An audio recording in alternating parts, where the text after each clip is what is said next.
கல்வியின் முக்கியத்துவம். எமது நாடு பாரிய கவலைக்கிடமான நிலையை அடைந்துள்ளதை நாம் அறிவோம். இந்த சீர்குலைவு எல்லா துறைகளையும் ஊடறுத்துச் செல்கிறது. கல்வி, சுகாதாரம், சட்டம் மற்றும் பொருளாதாரம் ஆகிய எல்லா துறைகளிலும் சீர்குலைந்த ஒரு நாடே இருக்கிறது.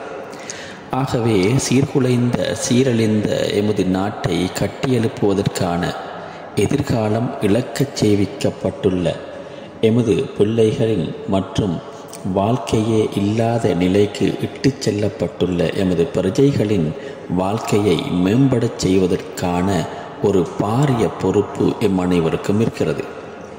அந்த சுபீட்சமான எதிர்காலத்திற்காக நாம் மாற்றி அமைத்தாக வேண்டும். இந்த நாட்டை கட்டியெழுப்புவதில் பிரதானமான செயற்பொறுப்பு கல்விக்கே இருக்கிறது.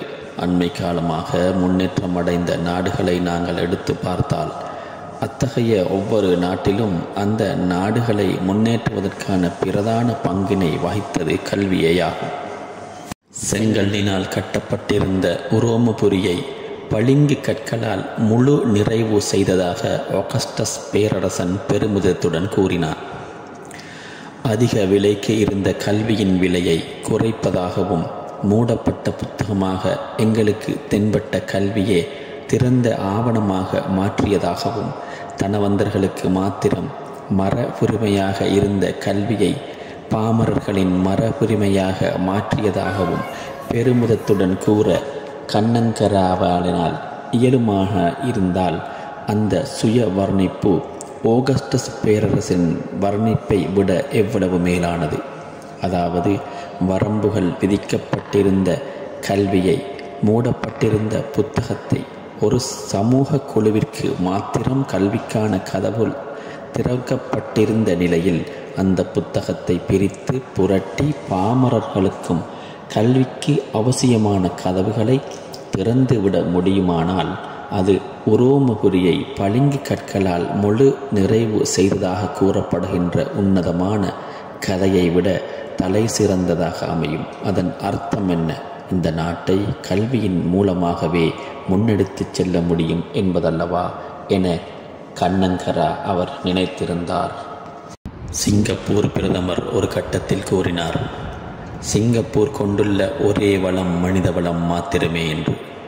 அந்த மனித வளத்தை முன்னேற்றாமல் சிங்கப்பூருக்கு எதிர்காலம் கிடையாதென அவர் கூறினார். சிங்கப்பூரின் ஊழியர் படையின் 41% பட்டதாரிகளாவர்.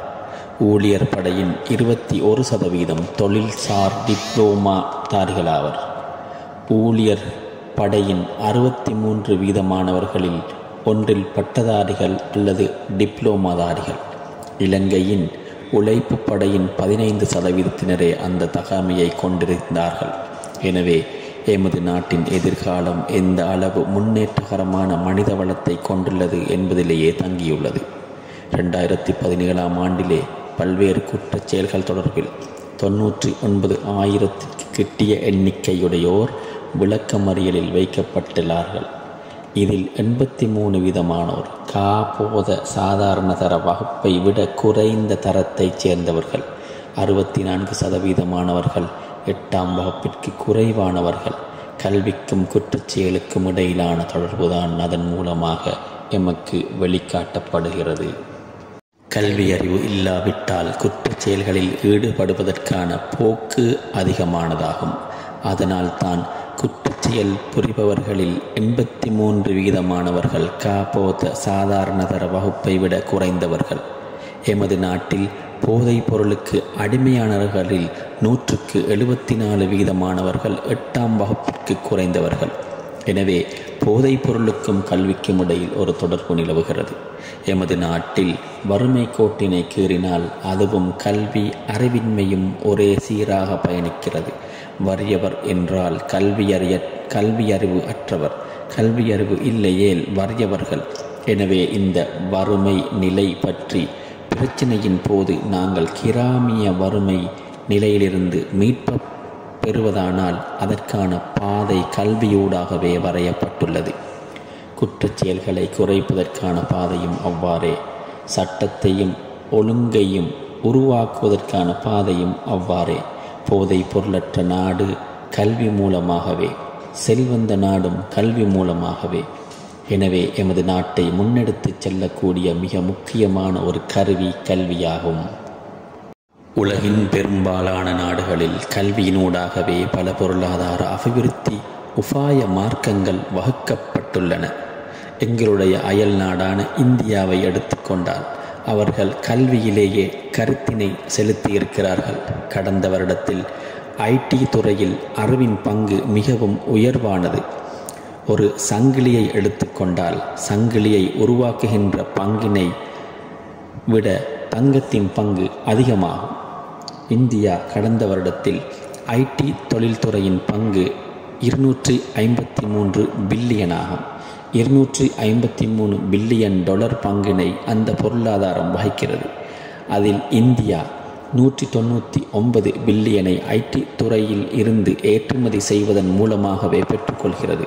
அதாவது ஐடி தொழில்நுட்பத்தை இந்தியாவிற்கு வெளியே விற்று 199 பில்லியன் டாலர்களை வருமானமாக பெறுகிறது. சிங்கப்பூரில் ஐடி தொழில்துறையின் வருமானம் 47 பில்லியன் டாலர்களாகும். தென்கொரியாவின் ஐடி தொழில்துறையின் ஏற்றுமதி வருமானம் 233 பில்லியன் டாலர்களாகும். எங்களுடைய ஒட்டுமொத்த ஏற்றுமதி வருமானமே 12 பில்லியன் டாலர்களாகும். எனவே சீரழிந்துள்ள இந்த நாட்டை முன்னெடுத்து செல்வதற்கான ஒரே வழிவகை கல்விதான். எங்களுடைய முன்னேற்ற பாதையின் சுக்கான் கல்விதான். வேறு வழியில்லை. எங்களிடம் எண்ணெய் வளம் கிடையாது, தங்க வயல்கள் கிடையாது, கேஸ் படிவுகள் கிடையாது, செம்பு படிவுகள் கிடையாது, நிலக்கரி படிவுகள் கிடையாது, துத்தநாகம் நிறைந்த நாடும் அல்ல, வணிக வளங்கள் நிறைந்த ஒரு நாடும் அல்ல. எனவே எமது நாட்டின் பிரதான வளம் மனித வளமாகும். இந்த கல்விக்கு ஒரு நீண்ட வரலாறு உண்டு. மஹிந்த தேரரின் வருகையுடன் எங்களுக்கு ஒழுங்கமைந்த ஒரு கல்வி கிடைக்கிறது. எனவே எமது நாட்டின் பொருளாதார சீரழிவையும் மலிந்து போயுள்ள குற்றச் செயல்களையும் சமூக நெருக்கடியையும் கல்வியின் மூலமாகவே தீர்த்து வைக்க முடியும். ஆப்பிள் கம்பெனி உற்பத்தி செய்கின்ற ஐபோனுக்கு, அதன் டிஸ்பிளேயிற்கு, அதன் பேட்டரிக்கு பொதுவாக அதன் மொத்த உற்பத்தியில் 33% தான் இருக்கிறது. அதாவது அதன் ஆக்கக்கூறுகளின் பெறுமதி 33% ஆகும்.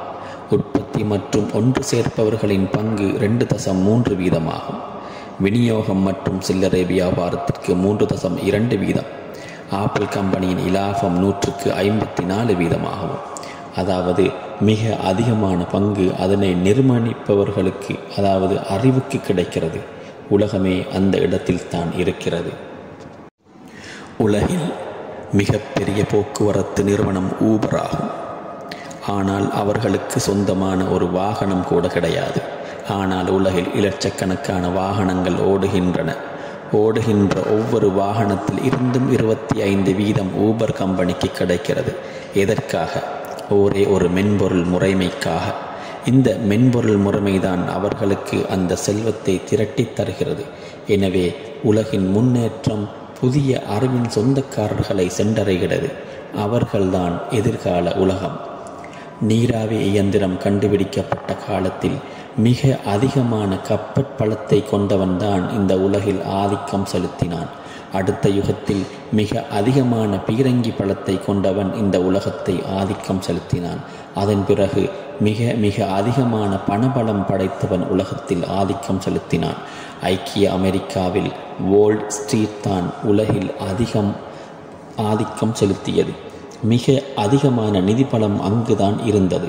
எதிர்காலத்தில் உலகில் ஆதிக்கம் செலுத்தப் போவது அதிக தொழில்நுட்ப அறிவு படைத்தவர்கள்தான். எனவே இந்த பாரம்பரிய பொருளாதாரத்தில் இருந்து மீட்பு பெறுவோமானால் அதற்கான ஒரே ஒரு வழி கல்விதான். எனவே கல்வி என்பது உங்களின் பொறுப்பாகும். எமது நாட்டில் 168% குடும்பங்களுக்கு முறைமையான உணவு கிடையாது. ஒரு சிலர் கூறுகிறார்கள் கல்வியை சந்தைப்படுத்த வேண்டும் என்று.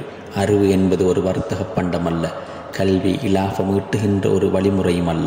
கல்வி மறுக்கப்பட்ட சமூகம் ஒரு நியாயமான சமூகம் அல்ல. 2023 எத்தியோப்பியா மொத்த தேசிய உற்பத்தியில் 3.7% கல்விக்காக ஒதுக்கியது. கென்யா 4.6% ஒதுக்கியது. கிர்கிஸ்தான் 6.21% கல்விக்காக ஒதுக்கியது. ஆனால் இலங்கையில் 1.2%, அதாவது எத்தியோப்பியாவை விட குறைந்த சதவீதமே எமது நாட்டின் கல்விக்காக ஒதுக்கப்படுகிறது. 2017 இலங்கையில் இருந்து 3,03,000 பேர் வெளிநாட்டு தொழில்களுக்காக சென்றிருக்கிறார்கள். இதில் 2,97,000 பேர் பயிற்றப்பட்ட பகுதியளவில் பயிற்றப்படாத உழைப்பாளிகளாகவே சென்றிருக்கிறார்கள். 6,000 பேர்தான் உயர் தொழில்களுக்காக சென்றிருக்கிறார்கள். எனவே உலகில் பண்டங்கள் சந்தையையும் நாங்கள் கைப்பற்றவில்லை, முன்னேற்றமடைந்த உழைப்பு சந்தையையும் நாங்கள் கைப்பற்றவில்லை. உணவு சமைக்கவும், பிள்ளைகளை பராமரிக்கவும், வாகனங்களை ஓட்டுவதற்குமாகவே நாங்கள் எமது ஊழியப் படையினை வெளிநாடுகளுக்கு அனுப்புகின்றோம். எமது நாட்டின் கல்வித்துறையில் பாரிய மறுசீரமைப்பு அவசியமாகிறது. எமது நாட்டிலே 10,000க்கும் மேற்பட்ட பாடசாலைகள் இருக்கின்றன. இதில் அன்னளவாக 5,400 பாடசாலைகளில் 200 மாணவர்களுக்கு குறைவாகவே இருக்கிறார்கள். 1,423 பாடசாலைகளில் 50 பிள்ளைகளை விட குறைந்தவர்களே இருக்கிறார்கள். அதனால் எங்களுடைய பாடசாலை முறைமையை மீளிட அமைவு செய்விக்க வேண்டும். மனித வளமும் விரயமாகிறது, பௌதீக வளமும் விரயமாகிறது. எமது நாட்டின் கல்வி ஒரு எளிய நேர்கோட்டின் அடிப்படையிலேயே இருக்கிறது.